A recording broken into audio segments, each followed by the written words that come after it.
March 4th, 1944, high above Berlin, Captain Don Gentile watches fuel gauge and worried. His P-51 Mustang had escorted B-17 bombers deep into German airspace, farther than American fighters had ever gone. Every pilot knew the same fact. They had just enough fuel to reach Berlin, but not enough to get back. By the book, the mission shouldn't have been possible. 6 months earlier, deep raids into Germany were costing heavy losses. Without long-range escort, B-17s and B-24s were easy targets for German fighters. Some missions lost more than 20% of the bombers. Entire groups were being destroyed because escort fighters like the P-47 and early P-51 couldn't carry enough fuel to go all the way in and back. Their internal tanks simply weren't large enough. The push to fix that range problem didn't start with designers or headquarters. It began with a simple, practical question from a mechanic. Could fighters carry extra fuel outside the fuselage? The idea went against official thinking. External tanks had been rejected as too slow, too vulnerable, and not suitable for combat. Still, one motor pool mechanic refused to accept that answer. Using scrap parts in a maintenance hangar, he built a crude auxiliary tank and proved the idea could work. That invention doubled fighter range and helped change the air war over Europe. A key turning point came on October 14th, 1943, the raid known as Black Thursday. The target was Germany's ball bearing plants. The plan made sense: disrupt German industry by hitting these factories. But P-47 escorts had to turn back at the border, and German fighters attacked the unprotected bombers in waves. The result was devastating. Dozens of bombers shot down, hundreds of airmen killed or captured, and severe damage to many more aircraft. Loss rates near 26% made clear that long-range bombing without escorts could not continue. Back in the United States, engineers met the challenge. They calculated that to double a fighter's range, you needed either much more fuel or a big improvement in engine efficiency. The Merlin engine in the P-51 was already highly efficient, so the only option left was more fuel. But the P-51's internal tanks held about 269 gallons, enough for roughly 4 hours. To reach Berlin and return would require about 400 gallons total, adding over 800 pounds. Engineers said the airframe couldn't safely take that extra internal fuel, and they dismissed external tanks as impractical. In England, technical Sergeant Benjamin Kelsey kept asking why fighters couldn't carry more fuel. He took a 75-gallon tank from a damaged P-47, modified it hang under a Mustang wing, and added a simple release so the pilot could jettison it if needed. Major James Howard found out, and instead of shutting it down, agreed to test it. Captain Jack Ilfrey flew the first trial. He checked every fitting, climbed up, tested maneuvers, switched to the external tank, and then jettisoned it. The tank stayed on during flight, fed fuel properly, and released cleanly when ordered. Ilfrey reported, simply, "It works." Major Howard sent the results to 8th Air Force headquarters. The initial reply insisted external tanks had been rejected. Howard ignored that and had more tanks built. When the matter reached General Ira Eaker, the numbers were clear. A 75-gallon tank could add about 90 minutes of flight time, roughly 150 more miles of escort range. Scaled up, larger tanks could reach Berlin.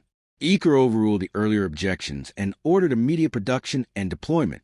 North American Aviation got an emergency order to mass-produce the external tanks. At first, the company's engineers were skeptical. Kelsey's prototype was rough, made from welded scrap and jury-rigged brackets. Colonel Mark Bradley, the Army Air Force liaison, was clear. The prototype worked. Now make it reliable and buildable at scale. Engineers went to work slicing, shaping, and simplifying. They kept the basic idea but turned it into a proper part. Pressed aluminum shells in a teardrop profile, stronger mounting points, a proven mechanical release, and standard fittings. The tanks came in several sizes, 75, 108, and 150 gallons, and production started almost immediately. Factories ran 3 shifts, 7 days a week. Within weeks, the line was turning out hundreds of tanks a day, and retrofit kits were made so every P-51 in England could be fitted. Getting tanks built was only half the job. They had to be filled, shipped across the ocean, stored and attached by ground crews before each mission. That added about 30 minutes to pre-flight work. 30 minutes that bought roughly 3 extra hours of flying time. The first real combat test came quickly.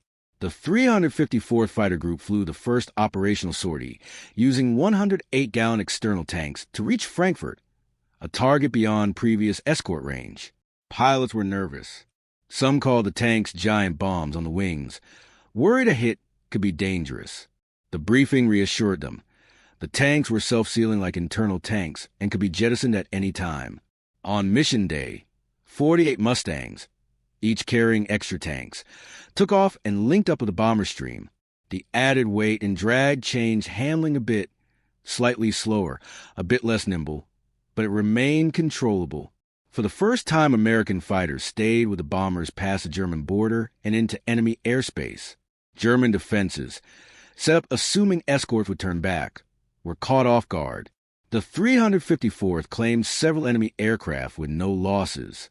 More importantly, American pilots returned with fuel to spare. The tanks had proven themselves. That success led to a rapid change in strategy. General James Doolittle ordered widespread use of external tanks across fighter groups. With the extra range, fighters could escort bombers in, then press the attack, not just offend but hunt German fighters and strike airfields. Over the Key Week in February 1944, massive raids used thousands of escort sorties with extended-range fighters. German losses were heavy, and the Luftwaffe began losing many of its most experienced pilots. The high-profile test came when escorts flew all the way to Berlin. Mustangs carried 2 150-gallon tanks under the wings, giving each aircraft just enough fuel for the round trip. Pilots were told to manage fuel strictly and avoid long dogfights. The mission succeeded. Fighters escorted the bombers in, engaged enemy aircraft, jettisoned tanks before combat, and then carefully made their way home on slim reserves. Every fighter returned. German command first dismissed the tanks as a temporary problem, but frontline pilots saw the new reality. American fighters now had the fuel to follow them anywhere, to attack airfields and to sustain long patrols. That shift hurt German tactics and morale. By March 1944, Allied claims of Luftwaffe losses far outpaced Allied losses, and production scaled up to meet demand. Multiple plants joined in, and by April thousands of external tanks were rolling out every day, enough to outfit nearly every fighter mission. As external tanks went into mass production, the design kept improving. The early versions were simple metal containers, but later models became more efficient and easier to use. The most famous was the 150-gallon paper tank, made from compressed paper coated with plastic. It was light, cheap to produce, and used only once before being discarded.